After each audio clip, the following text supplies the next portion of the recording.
9 अगस्त नाग पंचमी के दिन इस पेड़ को छूकर आ जाना, जीवन से दरिद्रता का अंत हो जाएगा। इस पेड़ पर साक्षात देवी मनसा का वास होता है। नमस्कार, आपका स्वागत है आपके अपने चैनल धार्मिक सार में। ब्रह्म वैवर्त पुराण में देवी मनसा की चरित्र का वर्णन करते समय भगवान श्री कृष्ण ने एक ऐसे वृक्ष के बारे में बताया है जिसका स्पर्श करने मात्र से ही मनुष्य की दरिद्रता नष्ट हो जाती है। देवी मनसा नाग माता है, समस्त नागों की देवी हैं। उन्हें पुराणों में विषहरी कहा गया है। नाग पंचमी का दिन देवी मनसा को अत्यंत प्रिय है। इस दिन जो भी मनुष्य इस एक वृक्ष के केवल स्पर्श कर लेता है तो उसके दुखों का नाश हो जाता है।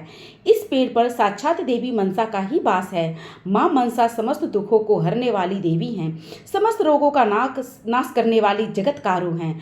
भगवान धन्वंतरि ने माँ मनसा को यह वचन दिया है कि जो भी जातक मनसा देवी की पूजा करेगा उसे धन संपत्ति की प्राप्ति होगी और उसके रोगों का नाश होगा। दोस्तों, उस चमत्कारी पेड़ के बारे में जानने से पहले आपको नाग माता मनसा के बारे में अवश्य जान लेना चाहिए। भगवान नारायण ने नारद जी को मनसा देवी का चरित्र सुनाया है। भगवान नारायण कहते हैं, लक्ष्मी के अंश से प्रकट हुई ऋषि कश्यप और देवी कद्रु से उत्पन्न हुई कन्या यह मनसा देवी है। यह मन से उदित हुई हैं, इसलिए इन्हें मनसा देवी के नाम से जाना जाता है। इनके पति का नाम जरत्कारु है, इसलिए इन्हें जरत्कारु प्रिया भी कहा जाता है। देवी मनसा के पुत्र का नाम आस्तिक है। यह परम तेजस्वी हैं। इन्होंने ही जन्मेजय के सर्वसंहारक यज्ञ से समस्त नागों की रक्षा की थी। देवी मनसा ने 3 युगों तक भगवान श्री कृष्ण की तपस्या की थी। भगवान श्री कृष्ण ने वर प्राप्त करके यह तीनों लोकों में पूजनीय बन गई। भगवती मनसा श्वेत चंपक पुष्प के समान वर्ण वाली हैं। इनका विग्रह रत्नमय आभूषणों से विभूषित है। अग्नि शुद्ध वस्त्र इनके शरीर की शोभा बढ़ाते हैं। इन्होंने सर्पों का योग पवित्र धारण किया है। यह देवी सिद्ध पुरुषों की अधिष्ठात्री देवी है। बचपन में ही देवी मनसा भगवान शिव के पास निवास करने के लिए कैलाश पर चली गई। शिव पार्वती ने उन्हें अपनी पुत्री मानकर ही उनका पालन पोषण किया था। भगवान शिव ने उन्हें शिक्षा प्रदान की थी, जिस कारण से उस देवी का नाम शैवी पड़ गया। यह देवी भगवान विष्णु की अनन्य उपासिका है, इसलिए उन्हें वैष्णवी भी कहा जाता है। देवी मनसा को नागेश्वरी, नागभगनी भी कहा जाता है, क्योंकि इन्होंने ही अपने पुत्र आस्तिक को नागों की रक्षा के लिए भेजा था। देवी मनसा विष का संहार करने में समर्थ होने के कारण इन्हें विषहरी भी कहा जाता है। भगवान शिव से योग सिद्धि प्राप्त करने के कारण इनका नाम सिद्ध योगिनी भी पड़ा था। अतः इस महान देवी की जो भी नाग पंचमी के दिन उपासना करता है उसके सभी मनोरथ सफल होते हैं, उसकी दरिद्रता दूर होती है तथा उसके जीवन में सर्पों का भय भी नष्ट हो जाता है। इसलिए नाग पंचमी के दिन देवी मनसा की पूजा आराधना निश्चित ही करनी चाहिए।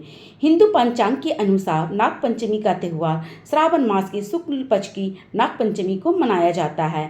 नाग पंचमी के 8 देव माने गए हैं। इस दिन में अनंत, वासुकी, पदम, महापदम, तक्षक, कुलिर, कर्कट और शंख नामक अष्टनागों की उपासना की जाती है। नाग पंचमी से एक दिन पहले चतुर्थी के दिन एक बार भोजन करें तथा पंचमी के दिन उपवास करके शाम को भोजन करना चाहिए। पूजा करने के लिए नाग का चित्र या मिट्टी की सर्प मूर्ति को लकड़ी की चौकी के ऊपर स्थान दिया जाता है। फिर हल्दी, रोली, चावल और फूल चढ़ाकर नाग देवता की पूजा की जाती है। उसके बाद कच्चा दूध, घी, चीनी मिलाकर लकड़ी के पट्टे पर बैठे सर्प देवता को अर्पित किया जाता है। पूजन करने के बाद सर्प देवता की आरती की उतारी जाती है। शुभता की दृष्टि से किसी सपेरे को कुछ दक्षिणा देकर या दूध सर्प को पिला सकते हैं। पंचमी के दिन द्वार के दोनों ओर गोबर से नागों की आकृति बनानी चाहिए। पंचमी को कुश का नाग बनाकर गंध पुष्प आदि से उनका पूजन करें। दूध, घी, जल से स्नान कराएं। दूध में पके हुए गेहूं और विविध नैवेद्य का भोग लगाएं। इस पंचमी को नाग पंचमी की पूजा करने से बाउसी के आदि नाग संतुष्ट होते हैं।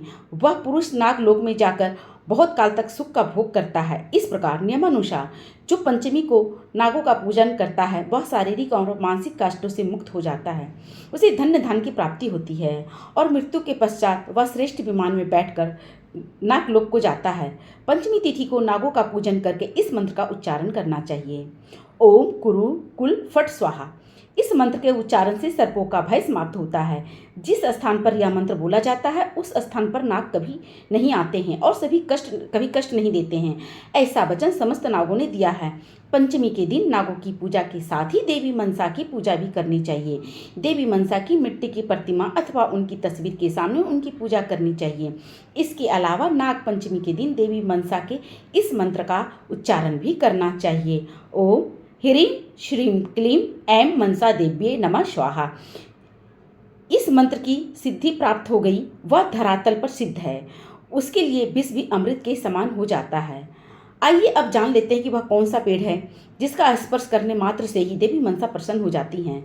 ब्रह्म वैवर्त पुराण में भगवान विष्णु ने मनसा देवी के चरित्र का वर्णन करते समय देवी मनसा को प्रसन्न करने के उपाय बताए हैं। देवी मनसा को गुड़ा का पेड़ अत्यंत प्रिय है। श्रावण शुक्ल पंचमी के दिन इस वृक्ष पर देवी मनसा का आवाहन करने से देवी मनसा जल्दी प्रसन्न होती है।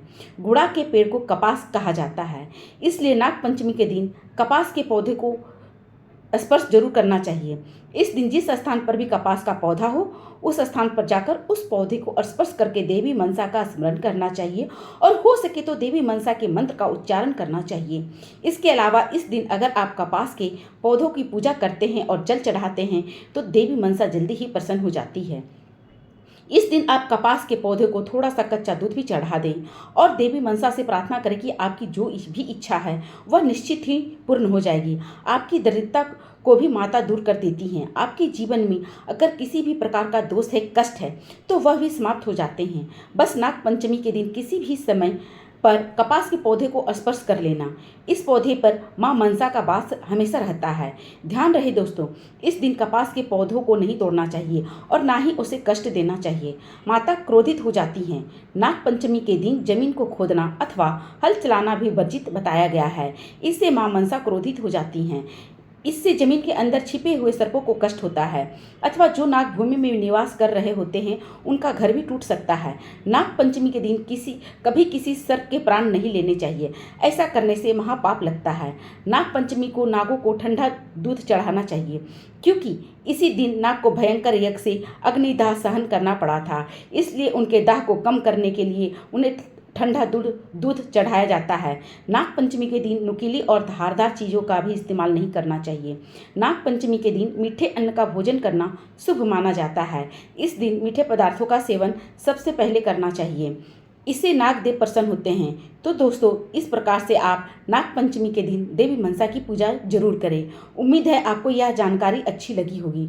वीडियो को लाइक जरूर करें और कमेंट में जय मां मनसा जरूर लिखें। साथ ही चैनल को सब्सक्राइब करें। आप सभी का बहुत बहुत धन्यवाद।